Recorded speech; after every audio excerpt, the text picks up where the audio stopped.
Bem, pessoal, avançando aqui, né, para o próximo módulo, módulo esse aqui, né, da extensão aqui do nosso curso, rede sem fio, WiMAX e também Wi-Fi, né, para redes locais sem fio.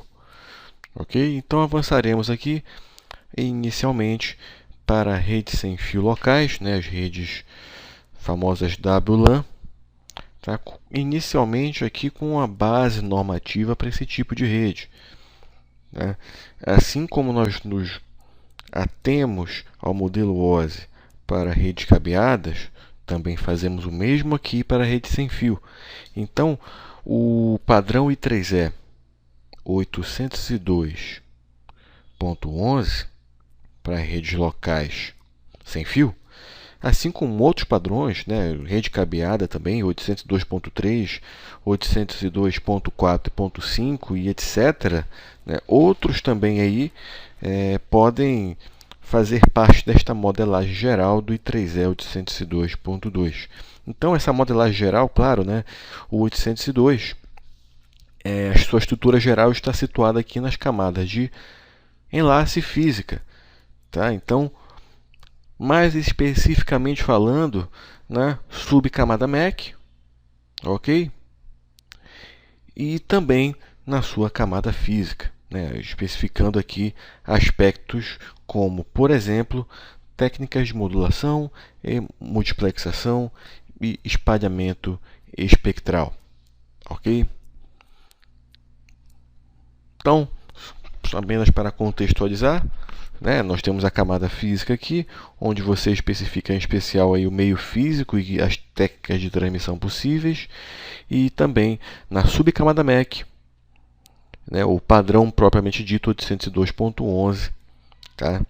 Assim como no WiMAX também a abordagem é muito semelhante.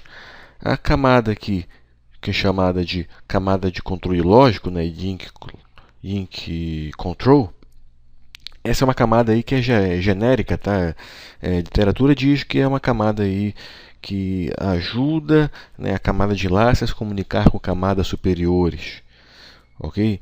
Ou seja, isso é na teoria, né, o ato de você fazer uma interoperação, por exemplo, do 802.11 com o mundo IP, né, com a camada de rede, né, protocolo IP e CMP, por exemplo, né? Ou então outras tecnologias legadas, né? Como por exemplo aí, né, o NetBEUI, AppleTalk, IPX e assim sucessivamente.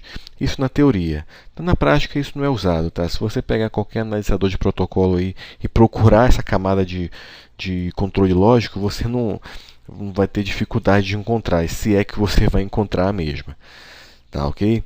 Enfim, então, quando nós pensamos em redes locais sem fio, nós temos basicamente duas formas de organizar essas redes. A primeira forma, que não é nem regulamentada, né, não é padronizada, que é o modo ad hoc, ou seja, apenas computadores aí interligando diretamente, né, ou como as RFCs dizem, né, apenas computadores isolados que formam uma rede workgroup. Sem perdoa aqui pelo texto errado, vou corrigir logo depois. E o modo também infraestrutura, tá? Ou seja, você tem um ponto central e esse ponto central, normalmente chamado de access point, AP, ou roteador sem fio, e esse ponto central que faz a coordenação, né, dos dispositivos em uma respectiva rede sem fio. Tá? É o ponto de integração com todos os dispositivos e o ponto de integração também aí, por exemplo, com uma rede fixa, né, com uma rede cabeada, e essa rede cabeada aí interligando, por exemplo, com a internet, que é o caso mais comum. Então, é necessário nós sabermos algumas nomenclaturas em relação a esses modos de funcionamento. Então, a configuração ad hoc, tá, é óbvio, né, mas sem estrutura pré-definida. Então, você tem comunicações ponto a ponto, né, peers, né, entre dispositivos, tá, e pode ser implementada através de técnicas de broadcast ou mestre-escravo. E esta abordagem é chamada aí, né, pela literatura de IBSS, Independent Basic Service Set.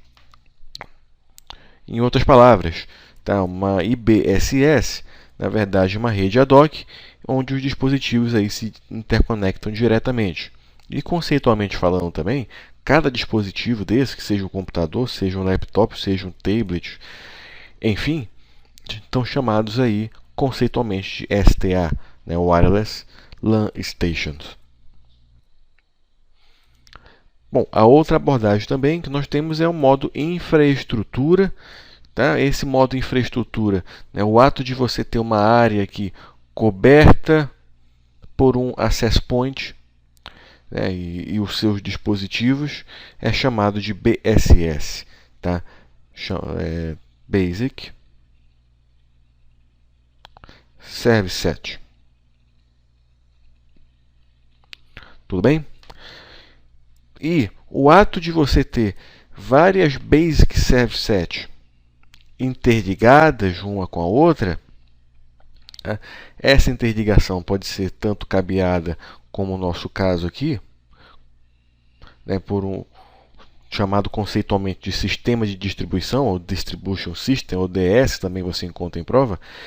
Essa abordagem toda aqui, esse conjunto aqui de access points e o seu sistema cabeado, é chamado de ESS, tá? Extended Service Set. Isso já foi cobrado em prova, tá? Nada impede de ser cobrado de novo. Importante é saber que o conjunto de BSS chamado sistema de distribuição, seja ele, como nós temos aqui, cabeado, ou ele sendo interligado aí via rádio, né, via uma rede sem fio, é chamado aí de Extended Service Set.